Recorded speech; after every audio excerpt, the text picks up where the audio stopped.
Hi, I'm Mart, and you are watching Mart's Movies Review here on earmedia.tv. Today I'm going to do the reviews of Francis Ford Coppola's films, Godfather, The Godfather 2, and Apocalypse Now.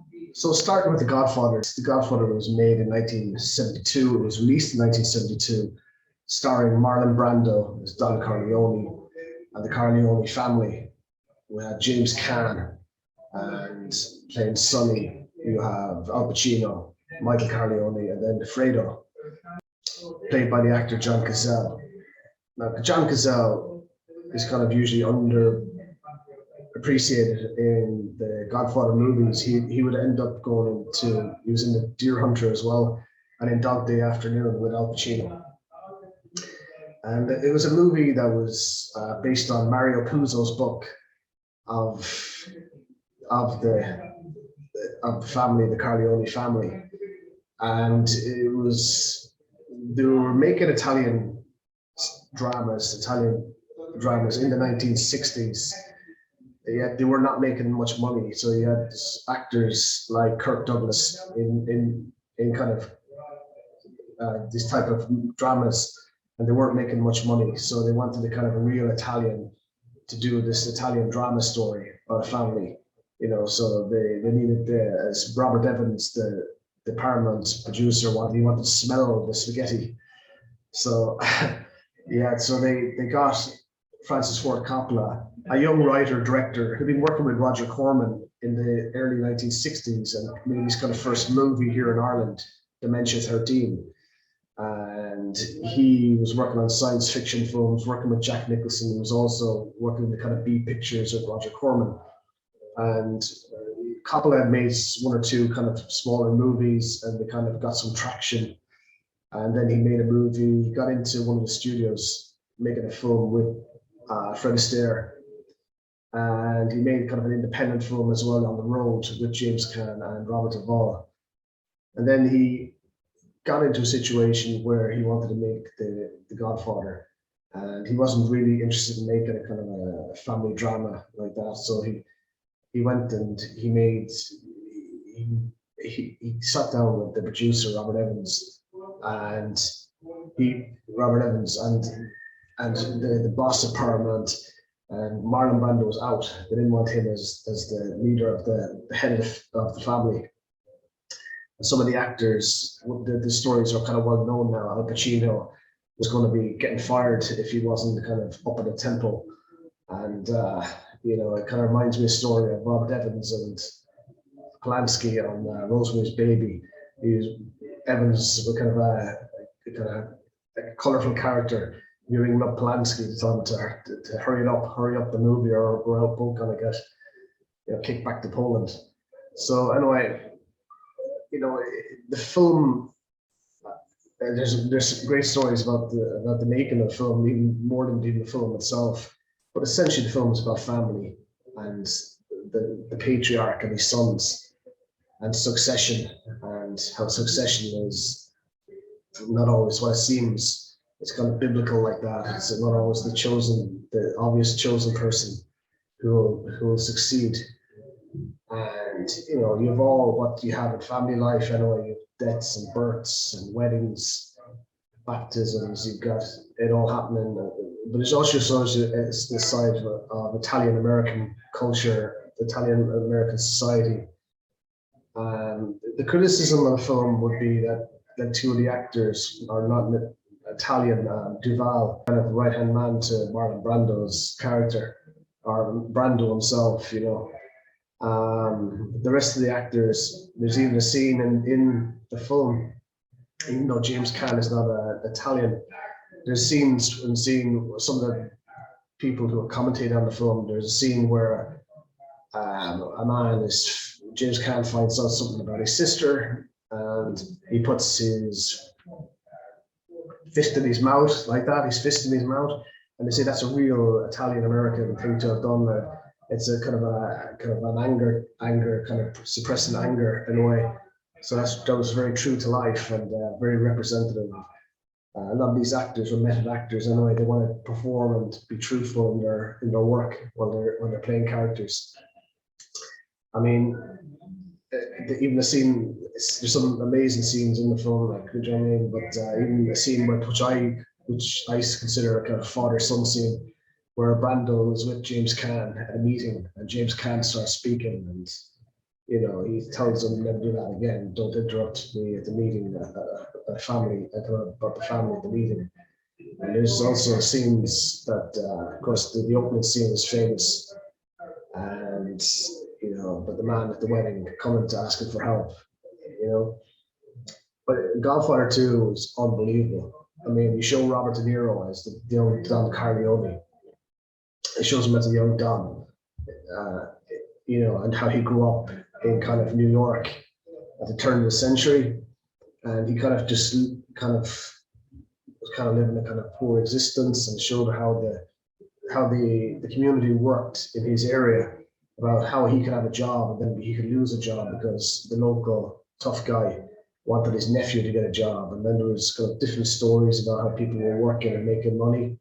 And it shows his journey, his voyage in America, but also back in Italy, like the first story with Al Pacino, Michael Corleone going back to Italy.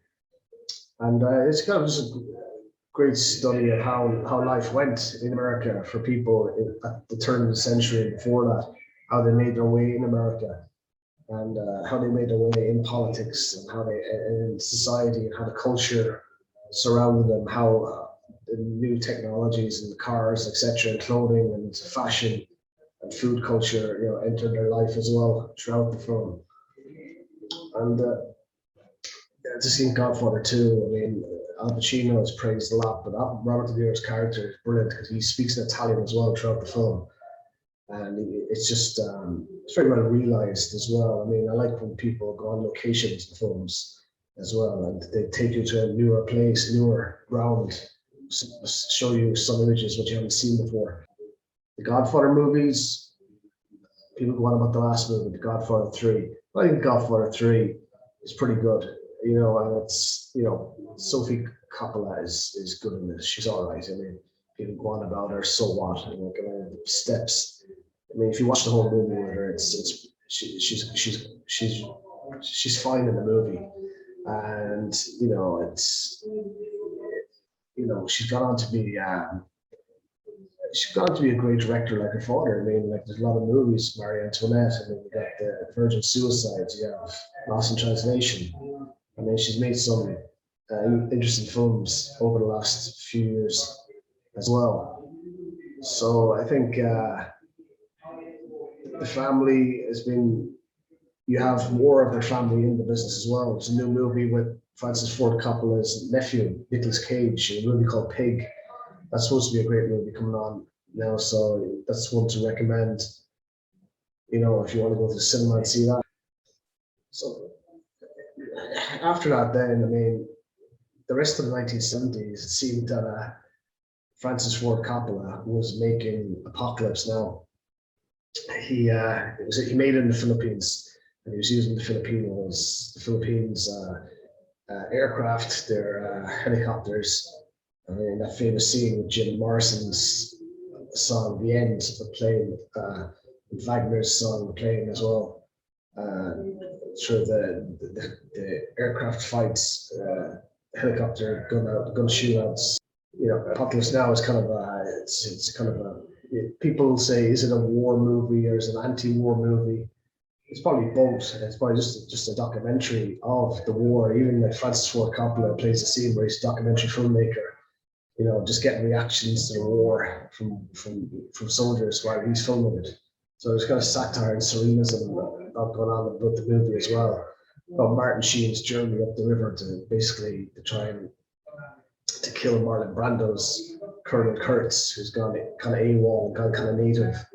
It's basically his journey, and basically, I suppose, like a lot of Americans are wondering with Vietnam, what was it all about? What was the kind of meditation on what was going on at the time in America, and they played the music of the time as well to kind of show you how the guys were kind of just living, and just kind of just pictures. Even in the movie just before it was kind of released, Deer Hunter, they showed pictures of De Niro and guys walking just looking up around them in Vietnam, just wondering where they are, like, what am I doing here, like. But Apocalypse Now, Francis Ford Coppola was saying what he was making it. He was making it. He was doing a documentary at the time. His wife was making a documentary on Apocalypse Now, and he was talking to the camera a lot and saying, "This movie, Apocalypse Now, I don't know if will it ever be finished. You know what I mean? This movie might go on forever. You know, I couldn't see it ending. Like I suppose like the journey of Martin Sheen's character himself." During the making of Apocalypse Now, Eleanor Neal Coppola, she made a documentary of Francis Ford Coppola called Apocalypse Now, A Filmmaker's Journey. It's a very powerful documentary about the stresses and strains, the heat of living in the Philippines at the time. And it's just well worth checking out. It's an accompanying piece to the film itself, Apocalypse Now. The first time I saw it was many years ago, the first Apocalypse Now. I was just amazed by the visual imagery of it. And it's well made and it's well edited as well as directed. You know, and in the movie itself, they're looking for someone who's more kind of passive to kind of go on a journey.